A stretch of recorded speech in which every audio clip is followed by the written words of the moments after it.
Introduction to Quantum Information Processing. Welcome to Lecture 15 on state transitions via Kraus operators. In the previous lecture, I showed you a new framework for expressing quantum states called the density matrix framework. In this lecture, I'm going to show you a new framework for describing the operations that can be performed on quantum states. This framework is defined in terms of operators that we call Kraus operators. A sequence of matrices, A0, A1 up to Am-1, are called Kraus operators if they satisfy this equation. Notice that the matrices do not have to be square, although they can be, but for any rectangular matrix AK, AK star AK is a square matrix. We'll see that several state transformations, including measurements, unitary operations, and other natural transformations, are expressible in terms of these operators. We'll begin by defining a measurement associated with a set of Kraus operators. For any set of Kraus operators, A0, A1 up to Am-1, define the following measurement operation, where the classical output is the index of A. That is, it's either 0, 1 up to M-1. So the input state is the density operator of a D2-dimensional system. The output state is a pair K, and this expression here, with probability the trace of AK rho AK star. Okay, so there's a classical outcome, K, and there's a residual state, which I previously referred to as a collapse state in the case of vector states, the state that's left over after the measurement operation has been performed. The first question is, does this make sense as a measurement? In other words, how do we know that this expression for the probabilities is greater than or equal to 0, and that if you sum it over all k's, it sums to 1? Also, how do we know that the residual state is a valid density matrix? A hint for showing this is to first consider the case of pure states. For example, if rho is the pure state ket psi bra psi, then the probability is this expression here, and using the cyclic property of the trace, it's this expression, and it's equal to this, which is greater than or equal to 0, because if you look at the last expression here, it's AK psi inner product with itself, and the inner product of any vector with itself is greater than or equal to 0.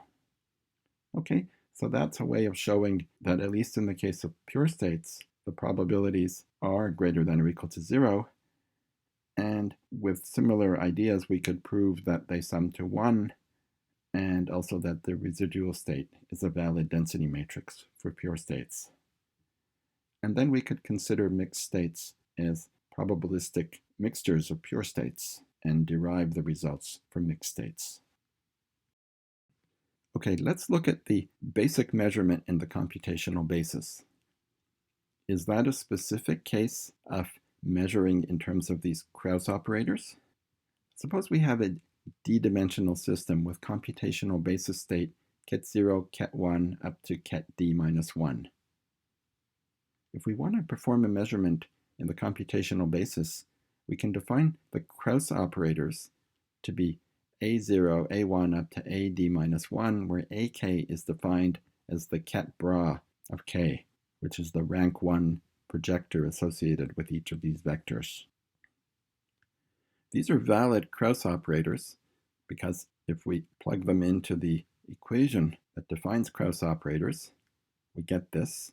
And notice that in the middle expression, we have bra k times ket k, which is the inner product of a vector with itself, which is 1, which cancels.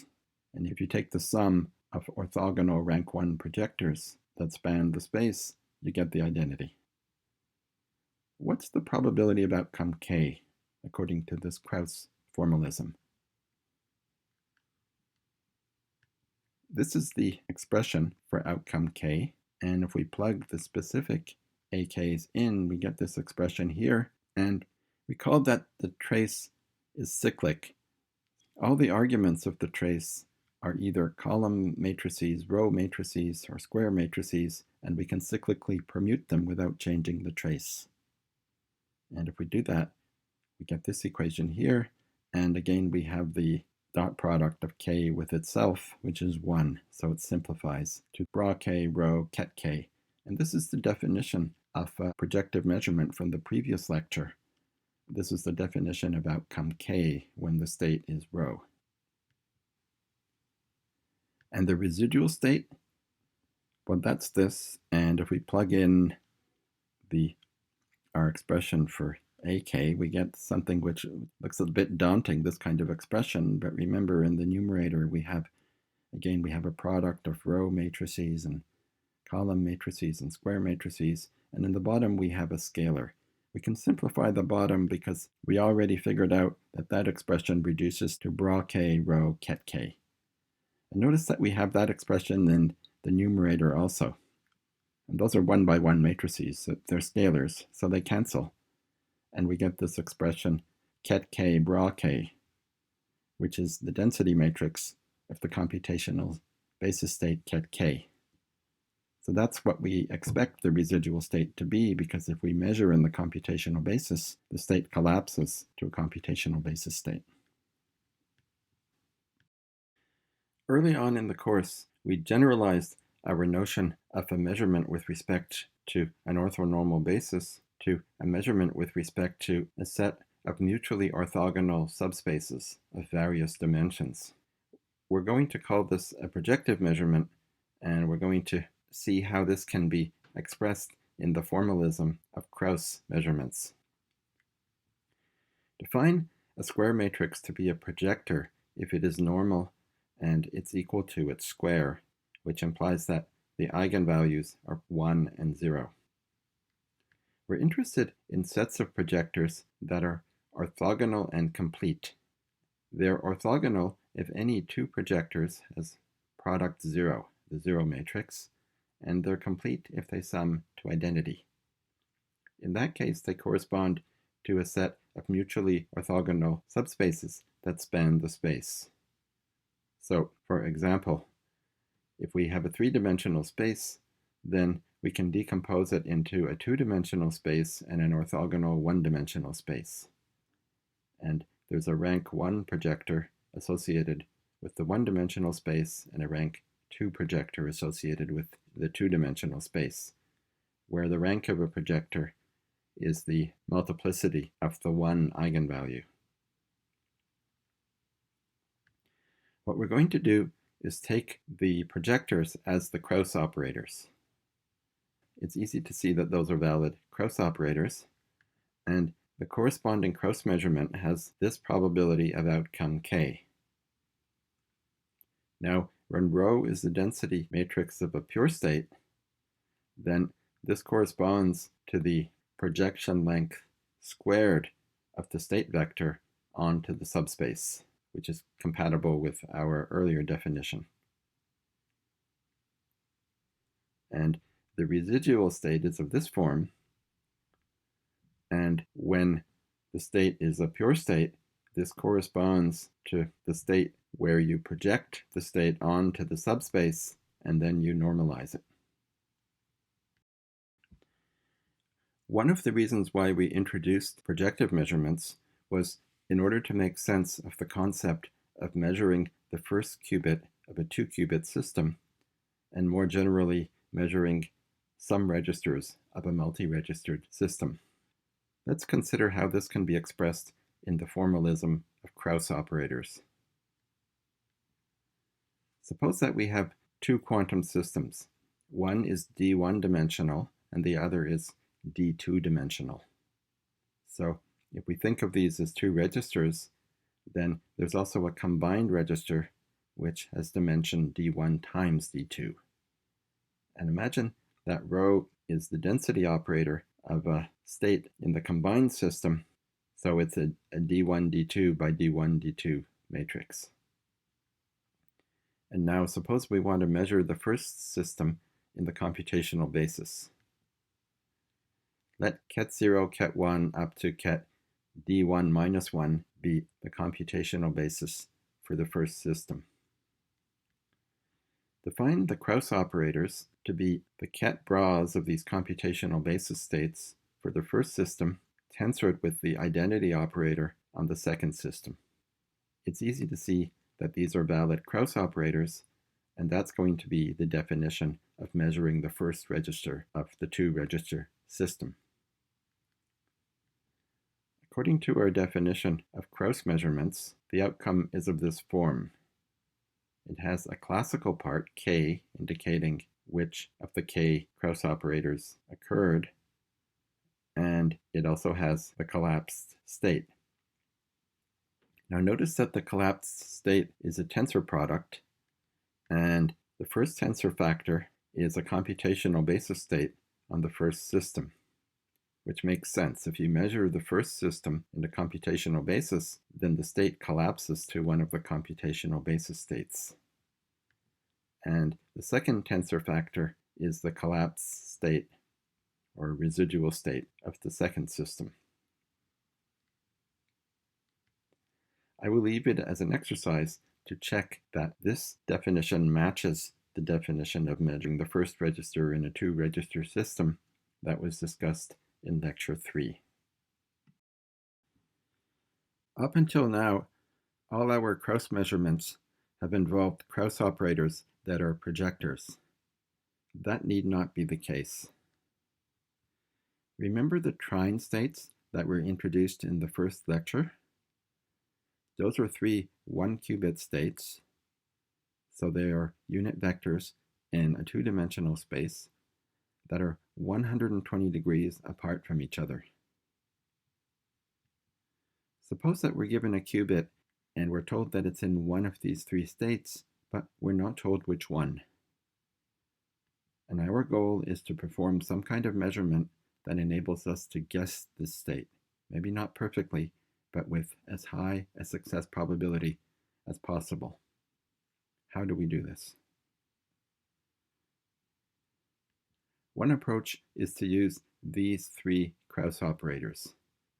Note that they are not projectors, nor are they orthogonal. But you can see that each Kraus operator is a projector to one of the Trine states, but with a multiplicative factor of square root 2/3. Where does that come from? If you summed the three projectors, you wouldn't get the identity, but you would get 3 halves times the identity. So the square root 2/3 factor is the right scaling so that these operators satisfy the Kraus condition. And it's not too hard to show that the measurement procedure will succeed with probability 2/3. And this is remarkable because no projective measurement can achieve success probability 2/3. If you base your procedure on a projective measurement of a qubit, the success probability will be less than 2/3. On the other hand, there is an exotic measurement that can achieve 2/3. Remember, exotic measurements are measurements where we embed the state into a higher dimensional space and then perform a projective measurement in that higher dimensional space. I'll be saying more about the relationship between Kraus measurements and exotic measurements in a future lecture. So we've seen a number of interesting measurements that can be associated with Kraus operators. And a measurement is an operation where there's some classical outcome and then there's a residual quantum state. Now I'd like to consider quantum channels. And quantum channels are mappings that just map quantum states to quantum states, and there's no classical side information that arises from the procedure. Okay, so for a set of Kraus operators, A0, A1 up to AM-1, we define the following state transformation. If these A's are D1 by D2 matrices, then the input state is D2 dimensional. It's a D2 by D2 density operator. And the output state will be D1 dimensional. And the output state is defined in this way.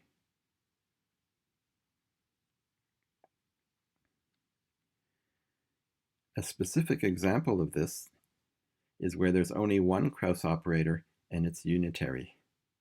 In that case, it's the operation that maps rho to rho conjugated by u, which, as we saw in the previous lecture, corresponds to the concept of applying a unitary operation to a quantum system.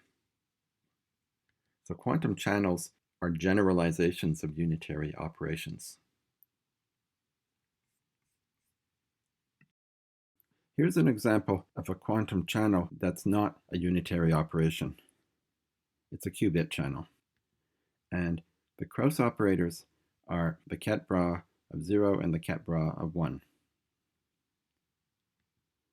This channel maps an arbitrary 2x2 density matrix to the same density matrix, but with the off-diagonal entries set to 0. Since we're working with qubits, we can visualize this channel on the block sphere. Remember, on the block sphere, the ket 0 state is at the north pole and the ket 1 state is at the south pole, and the straight line going through the middle of the sphere connecting those two points consists of all states that are probabilistic mixtures of ket 0 and ket 1. And if we start with a state, let's say a pure state psi, that's on the surface of the sphere, and we apply this channel, then what happens is that the state moves towards the axis in the middle, the axis of mixtures of ket 0 and ket 1, and it moves in a direction that's parallel to the equatorial plane. So geometrically, that's what happens to every state. It moves in the direction parallel to the equatorial plane towards the center axis. One way of thinking about what this channel does is it's as if you performed a measurement of the qubit in the computational basis, but you didn't see the outcome. You didn't know whether the outcome was 0 or 1, but there was a collapse state. So for example, if the state is a pure state with amplitudes alpha 0 and alpha 1, after you perform the measurement, you have a probabilistic mixture of ket 0 and ket 1 with probabilities, the absolute values of the amplitudes squared. And that's the diagonal density matrix depicted here. So this is a way that you can think of implementing this channel. But that's just one way of implementing this channel. Here's another way of thinking about the same channel. This is a very different kind of process. You don't apply a measurement at all. What you do is you flip a coin, and with probability 1/2 you do nothing. You apply the identity. And with probability 1/2 you apply the poly z, which is a unitary operation. Performing this operation is equivalent to applying the Kraus channel with Kraus operators, b0 set to 1 over root 2 times the identity, and b1 set to 1 over root 2 times poly z.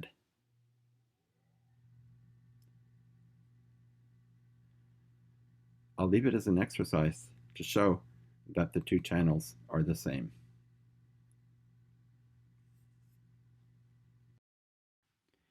Let's broaden this idea of thinking about a quantum channel as performing some kind of measurement but not seeing the classical part of the outcome. So remember that when we have a set of Kraus operators, we can associate a Kraus measurement with it. And suppose we perform the Kraus measurement, but we don't look at the classical part of the outcome, k. So here's our definition of the Kraus measurement. And suppose that we don't see what k is, then effectively what we have is a probabilistic mixture of all the different cases of possible outcomes, each weighted by the probabilities of those outcomes. And if you look at the expression, there's a trace that's in the numerator and in the denominator, which cancel out. Or in some cases, it's 0, and in those cases, the term doesn't exist. So that simplifies to this, which is our definition of a quantum channel.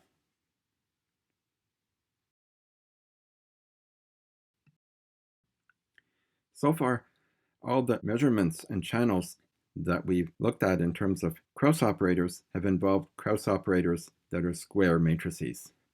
Now let's consider some rectangular cases. A very natural and simple operation is to take a register and add another register to it in some fixed pure state. So suppose that the input to our channel is a d1 dimensional quantum system. So it's a d1 by d1 density operator, which is the state of that system. And our output is that very same system, but combined with another system that's set to state psi, where psi is a d2 dimensional system. So it's a d2 by d2 density operator.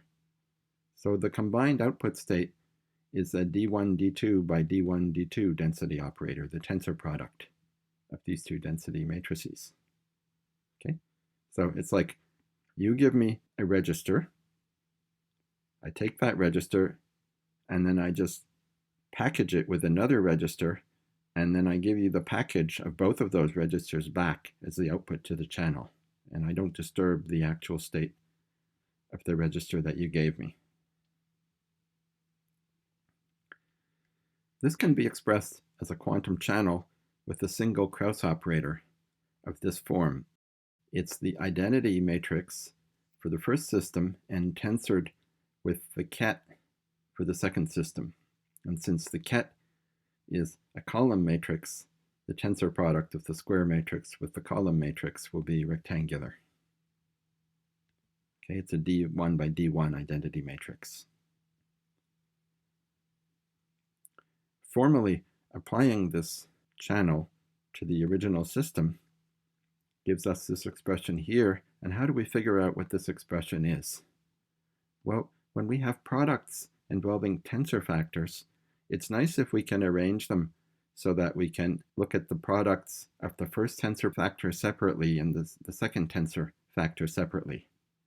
And in order to do that, we can rewrite the middle term as rho tensor with identity, but where the identity is a 1 by 1 identity matrix. So it's effectively a scalar, and it doesn't change the state. And writing it this way, it permits us to evaluate the product by taking the product of the first component of the tensor factor, the identity, the rho, and identity, and the dimensions are compatible. And then the second component, which is a product of ket psi, 1 by 1 identity matrix, and bra psi. And those are also compatible dimensions for multiplying the matrices. And that simplifies to this, which is the output that we want. Okay, a concrete example is where we have a 1 qubit state and we want to add a 1 qubit ancilla to it in state ket 0. And in that case, the Kraus operator is this 4 by 2 matrix.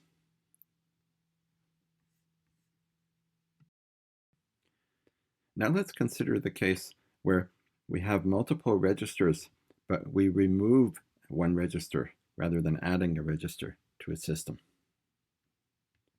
Suppose the input state consists of two registers. One is d1 dimensional and the other is d2 dimensional. So the combined system is dimension d1 times d2, and we have some joint density operator on the combined system.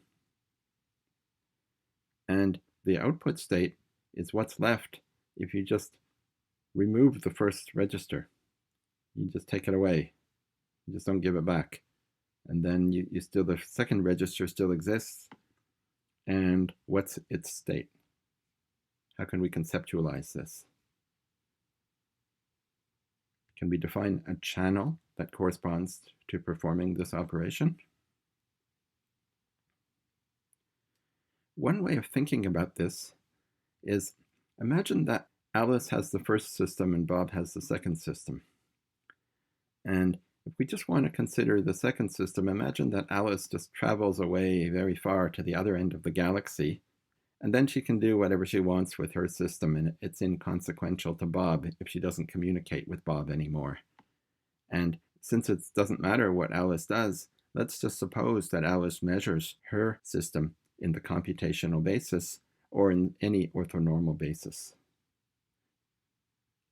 And that measurement is performed, but the outcome isn't seen because it's over at Alice's end and she doesn't communicate the outcome of the measurement. So it's like performing a measurement without looking at the outcome and without even keeping the part of the collapsed state corresponding to the first register, to Alice's register. And formally, it's given by the channel with these Kraus operators, where you take the bra of orthonormal basis states for the register to be removed, and you tensor it with the identity for the register to be kept. Okay, so we've just defined this operation corresponding to removing the first register of a two-register system. And this is called the partial trace. And this is our definition that we came up with.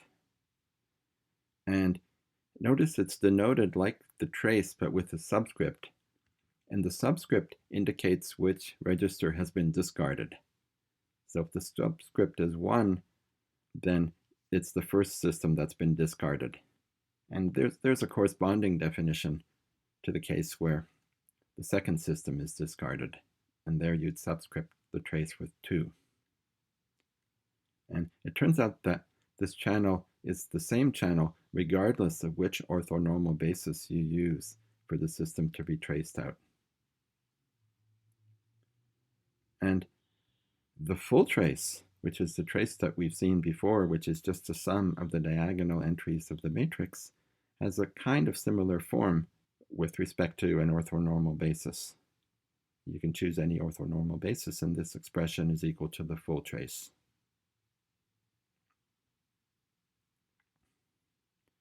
So we've seen a definition of this partial trace, and here's another way of thinking about the partial trace that leads to another definition. And it arises from 2 properties of the partial trace that turn out to be characterizing properties. The first property is that if the 2 registers are really in separate systems, so there's a separate density operator for the first system and the second system, then the joint system is the tensor product of the 2 density operators. And in that case, if you trace out the first system, then you should just be left with the density operator of the second system. It shouldn't matter what you did to the first system. The second system has its own definitive mixed state. Another property that the partial trace satisfies is that it's linear. If you take a linear combination of density operators, then it expands linearly with respect to them. And it turns out that there's exactly one linear function from the D1, D2 square matrices to the D2 square matrices that has this property that it's linear and that it also behaves reasonably with respect to tensor product states. And we can take that as the definition of the partial trace. And here's an explicit expression for computing the partial trace if you actually have the density matrix. So this is the definition of the partial trace again. And if you have a 2-qubit system, then the input is a 4x4 density matrix and the output should be a 2x2 density matrix. So in general, if the density matrix is this, then to compute the partial trace, what you do is you sum the 2 blocks. So you take the first 4x4 block and you sum the corresponding terms with the second 2x2 block, and that gives you the partial trace. And there's an analogous definition for higher dimensional systems where you'd have a different number of blocks of different sizes along the diagonal that you would sum. And incidentally, if you traced out the second system, then you would sum these entries in the 4x4 matrix.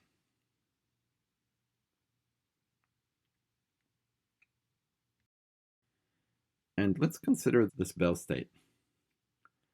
What happens if you trace out one system, one qubit from the Bell state?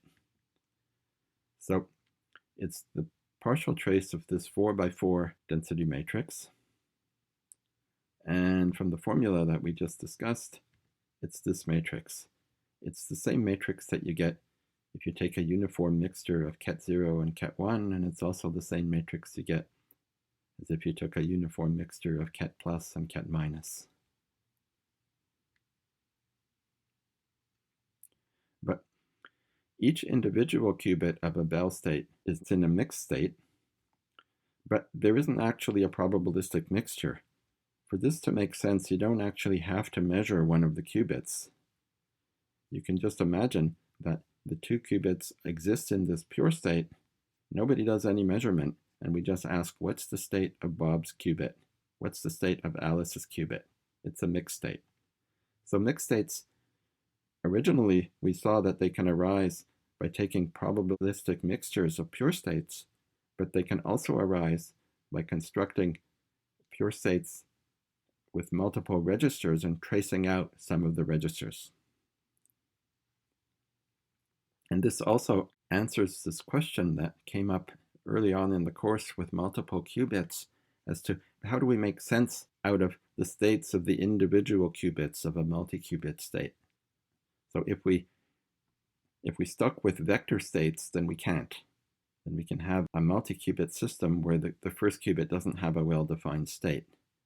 But within the framework of density matrices, we can look at the states of the individual qubits and all subsets of qubits of a multi-qubit system in terms of this concept of a partial trace. Okay, let's end the lecture now.